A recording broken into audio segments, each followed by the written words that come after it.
Hey everyone, Winton here, and as of recording and releasing this video, the 10th Planet of the Apes movie just came out this past weekend. And for this movie, my friend Luke, here's a clip of him. No, don't go in the nether. He wanted to rewatch all of the movies in this series with me, but he was talking about the modern 2010s trilogy. I, on the other hand, saw that there were 9 Planet of the Apes movies before this new one, and I was like, let's watch all of them. Don't be a wuss, baby. Let's watch all of them. And with Luke reluctantly saying yes, we watched all of them. And now I am here to give my thoughts on all of them. I even let my facial hair grow out a little bit just so I could be that much more connected with the apes. That's not true, I just didn't feel like shaving. Obligatory spoiler warning. I'm going to be spoiling all of these movies, including the new one. If you do not want spoilers for any of these movies, just don't watch the video right now. Maybe come back to it after you've already seen the movie. Anyone who still hasn't seen these movies and you don't care about my spoiler warning, you just want to hear my thoughts, you're in for a treat. But also, fair warning, these reviews are not very well constructed or anything because I'm recording this at 1 a.m. and it's all off the cuff, and I just don't care to record at a different time. Monk builds PC to mine Bitcoin. The original 1968 Planet of the Apes movie. I don't think I'm going to be shocking anyone when I say that this is one of the best Planet of the Apes movies. There's a certain spectacle aspect to this first one that's not replicated in a similar way in pretty much any of the other ones. Not to say that the others don't have spectacle to it, but this one is very unique. It was very unique at the time, and approaching 60 years later, it still stands out. The storyline is very interesting. The world building is done very well. The social commentary aspect of this movie is actually really well done. Talking about government, talking about religion, talking about race. I was legitimately surprised when I first watched this movie that I didn't hear anything about the social commentary aspect of this franchise. The acting's also really good. So much has been spilled about Charlton Heston as Taylor, for very good reason. He has a very distinctive presence to add to the uniqueness of this movie. Yeah, I'm gonna keep the voice crack in there. I don't care. Is the ape makeup dated? Yes.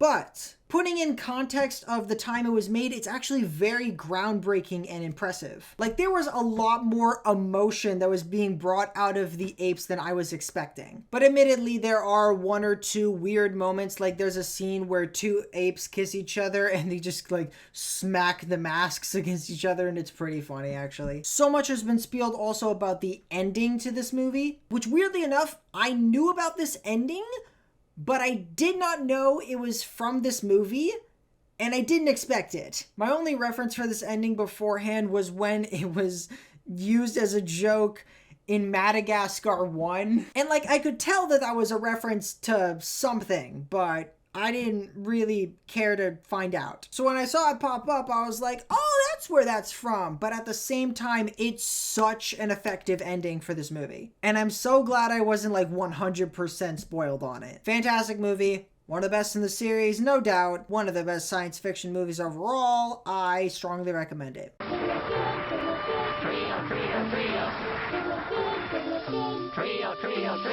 Beneath the Planet of the Apes is kind of nuts, and not in a good way. I'd go to say that this goes from definitely one of the best in the franchise to definitely one of the worst in the franchise. There are parts of this movie that definitely feel like it's just trying to quickly capitalize off the success of the first movie, which this movie came out 2 years after the first one. Like, the first half of this movie goes almost beat for beat with the first movie, just with a new character who is also an astronaut sent from Taylor's time period, and also the actor looks very suspiciously similar to Charlton Heston. So the first half is very derivative, but the second half, it takes a nosedive into insanity. There's like this underground society of human mutants who are kind of psychics and also worship an atomic bomb. There are also these weird illusions that make for very unintentionally funny moments. Like the first one that happens, Taylor and Nova are just like walking along on the horse, and then suddenly fire appears on the mountain. Oh, and also the end of this movie, Nova dies, Brent dies, Taylor dies, and Taylor accidentally blows up the earth as he's dying. It all just feels kind of silly and out of nowhere from a first movie that felt so real and shocking. I'm gonna say I do not recommend this movie.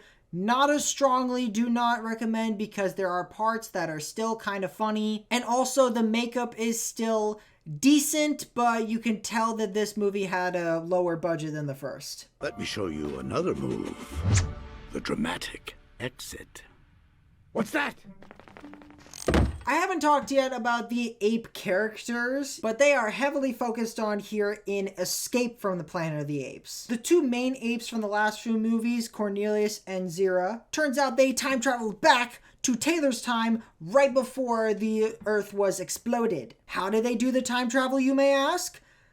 I don't really know, man. They kind of did time travel to the future in the first movie, and there was a fire mountain in 2, so I think we can let time travel to the past slide. And with letting that aspect slide, I do actually quite like this movie. This one kind of flips the first one on its head. Instead of Taylor exploring this world that's run by intelligent apes, it's these intelligent apes exploring a world controlled by humans. And it adds this kind of lighthearted fish out of water aspect to it that I actually like. And with that comes social commentary on celebrity and fame as well. I do also quite like how dramatic things get, especially in the second half of the movie. The human characters are not particularly interesting, but I very much enjoy Cornelius, very much enjoy Zira. I do actually quite like Armando, played by Ricardo Montalban. I hope I'm saying that right. And I'm pointing him out because my introduction to him was actually the Spy Kids movies, where he played the grandpa. Pros: superior intellect. Cons: physically disabled. So yeah, I actually quite like this one. I slightly recommend it. I am designed only for Conquest. Whatever you say, freak show. Be silent! Conquest of the Planet of the Apes follows the son of Cornelius and Zira, who I forgot to mention were killed in the last one. Again, spoilers. This one follows their son Caesar as he breaks out of captivity, breaks out all these other intelligent apes, and like take over the world or something. I don't know, I didn't watch the movie. This one's the one I go back and forth on the most as to whether I kind of like it or kind of don't like it, but it's definitely middle of the road for me. I mentioned the decreasing budget in the sequels before. That is definitely more apparent here, but I think they at least try to do the best they can with what they have. There are more action elements in this movie, especially towards the end, that are actually kind of cool. The script is not particularly outstanding. The dialogue is not my favorite, and the social commentary aspect of this movie, while I do think it's still pretty good, it's incredibly on the nose. Like, you have to be actually oblivious to not recognize what this movie is trying to say about slavery and the race-related protest of the 1960s. I kid you not, there is a scene towards the end where a black character screams at Caesar, "What right do you have to spill all this blood?" And Caesar responds, "Well, the slave's right to punish his persecutors." If you want any kind of subtlety, you do not go to this movie. This one definitely tries to be more of a spectacle, kind of like the first one, but obviously not in the same ways. And I don't think it's done as well as the first one. I think it's okay. As the poster says, the final chapter of the original Planet of the Apes movie series, Battle for the Planet of the Apes, and it is lame. This is the third time I've mentioned the decreasing budget in these sequels, but it definitely most affects this one. This one, unfortunately, visually and narratively, to me at least, feels like a TV movie, which is not great when it's called Battle for the Planet of the Apes. With this being the final one, I was expecting some grandness, some more spectacle, and they just couldn't do that here. The drama with the apes is pretty poorly developed. On the human aspect, you'd kind of expect this movie to be like the apes fighting all these humans from around the world and such. Again, it's called Battle for the Planet of the Apes. I do not believe I can't stress that enough. But no, there's just still beefing with the people from the city in the last movie. And they're also trying to weirdly give backstory for these stupid underground mutants from the second movie, because that is what we needed at this point in the series. Although I do like the idea that timeline-wise, the series just kind of loops itself. I think that's kind of fun. But yeah, overall, this movie was a letdown. I'm going to say I do not recommend it. Like Tim Burton here. Imagine it, Tim. Nobody could rip on you for all the rehash movies you've made lately. Tim Burton's 2001 reimagining of Planet of the Apes is not good. Or at least I don't think so. Let me get my main compliment to this movie out of the way, because it's actually a very big compliment. The makeup is really, really good. In terms of practical makeup, this is the best it gets in this franchise. Like, you could see a surprising amount of expressions in the original masks, in the original movie, at least. But this one takes it to a whole other level, while also being very unique to each character without relying on any CGI effects. The makeup in this movie is incredible. Everything else in this movie is either awkward or bland. The story is quite bland and feels like a story you've seen in a whole bunch of other sci-fi movies. The acting can range from the wooden and unengaging Mark Wahlberg to the absolutely of the Tim Roth ape. Even the environment, which this is a movie directed by Tim Burton, this environment still feels so uninteresting. Speaking of which, I don't think I like Tim Burton. I have not seen much from him, but the stuff that I have seen from him, which include these movies, I was not very impressed by. The only one I kind of liked was Nightmare Before Christmas, and he didn't even direct that one. But back to the movie. The ending. In comparison to the ending of the original movie, which is so surprising, so genuinely effective, the ending to this movie makes no sense. Mark Wahlberg gets in the spaceship machine and then goes back to Earth, but it turns out that the Earth is ruled by apes now, but it's also the same. And Abe Lincoln is now Ape Lincoln. And the police pigs are now police apes. I would assume they would have explored that in a sequel, but they did not want to do a sequel for this movie after it came out. Anyways, I do not like this movie. Unfortunately, it's going to be another one that I say I do not recommend. I am science. I am genius. Instead of doing a sequel to the Tim Burton movie, they rebooted the entire franchise in 2011 with Rise of the Planet of the Apes. In context of the rest of the series, it's very easy to make the critique that this is what Conquest of the Planet of the Apes could have been, and in some ways was trying to be, but Rise is definitely not a one-to-one ripoff of Conquest. It has its own ideas, its own themes, and its own way of exploring those, which make this turn out to be another one of my favorites of the franchise. They brought back the spectacle, and they brought back the very engaging drama. The journey of seeing Caesar from this lab baby to this powerful leader of the Ape Rebellion is really engaging. Also, it's a blanket statement for the entire 2010s trilogy, but Andy Serkis does fantastic as Caesar. From one Andy to another, my guy. Another blanket statement for all four of the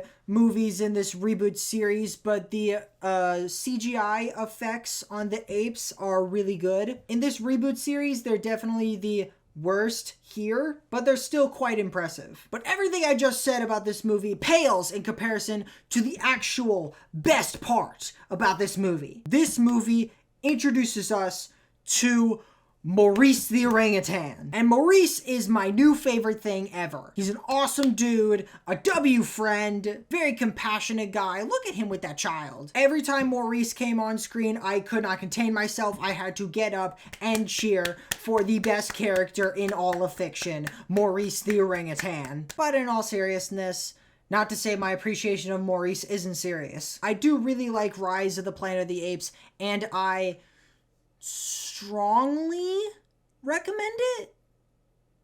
Yeah. Excuse me, your rudeness, but we met once before. The name's Dawn. Don't remember. Gonna give a bit of a fair warning. These next two, I don't really have incredibly much to say.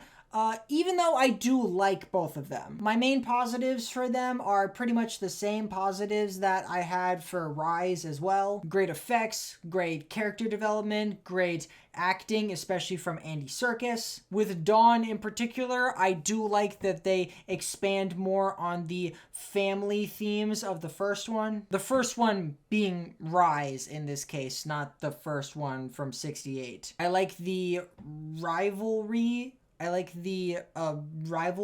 or whatever between Caesar and Koba. Maurice is still an all-around W. I did get a little uninterested as the final battle kept going. But yeah, again, me likey. I recommend it. Hey, Poutine. Stop! Stop the war. Poutine. Stop! Stop the war! War for the Planet of the Apes. Definitely feels more like a war than battle feels like a battle. This is probably my least favorite out of the newer Planet of the Apes movies, but I do think it's still decent. Same positives as the last two movies, and I especially like the journey that Caesar goes on in this movie. My issues just kind of boil down to the conflict. Not that it wasn't interesting, but at least to me, after watching all of the previous movies in a row, it does feel like we're treading old territory here with the apes being locked up and forced to be slaves. And then they escape and they fight the humans. But the context around it is different enough to keep me mostly engaged. Although I don't really care that much for the human characters in this. I do quite like the human characters in Rise and Dawn, but not so much here. Woody Harrelson's character in particular has moments where his character is genuinely kind of interesting, but in other moments I just when he's put up against Caesar, I like him. When he's not, again, I don't have the most to say about these past two movies, sorry about that. But I think these sequels do a much better job in comparison to the sequels to the original series. And as for War for the Planet of the Apes, I'm gonna say I slightly recommend it. Although I do gotta say the way that Caesar dies in this movie is pretty funny to me. Just at the end of the movie, he's just like, by the way, I'm kinda dying. And then Maurice is like, huh? And then Caesar just falls over and he's dead. At least that's how I remember it happening. Everything the light touches is our kingdom. You ruled all of that? Yes. The newest entry in the franchise that just came out, Kingdom of the Planet of the Apes, takes place 300 some years after War. Caesar is long dead. Maurice is long dead. No! Can we get an F in the chat for Maurice? And we have an entirely new batch of characters here. I like the main protagonist, Noah. I like his character. I like the journey he goes on. May, I wasn't entirely sold on at first, but she grew on me throughout the movie. I really liked Rocca. I really liked Kevin Durant as Proximus Caesar, this kind of religious zealot king who misuses the words of OG Caesar. Not OG Caesar from the original series, OG Caesar in this reboot series in comparison to Proximus Caesar in this movie. The world building in this I actually think is really cool, getting to see what's happened to the world decades centuries after Caesar's life. And like I said, people like Proximus Caesar misusing his words, and people like Rocca who stick to his actual legacy. The CGI effects are the best they've ever been here. I'm sorry, you can very obviously tell that I've been recording for a while and I am tired. There is a hair on my glasses. One thing that I am kind of bothered by looking back on it is they did a lot of build up for this gorilla that leads Proximus's army and the conflict between him and Noah, but they kind of sidestep him in favor of developing Proximus Caesar when he comes into play, which again, I like Proximus Caesar quite a bit, but that also kind of leads to a third act where I'm not entirely sure like which antagonist I'm supposed to care about Noah fighting the most. Also, this movie is 2.5 hours, is a very patient movie, which in some scenes the patience works really well, but I don't think it needed to take its time as much as it did with every scene. Still, I do enjoy this movie. The ending is kind of interesting, obviously building up to making more Planet of the Apes movies, because in the 2020s we cannot let a franchise die, and I'll most likely see it.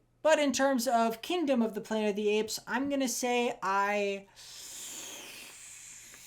slightly recommend it. And that's pretty much it. If your opinions differ from mine, we can calmly discuss it in the comments below. Calmly, please. Don't want to go full ape mode on your trash opinions. And I think I'm going to go to bed now. Mr. Kong, what did you think of the Planet of the Apes movies?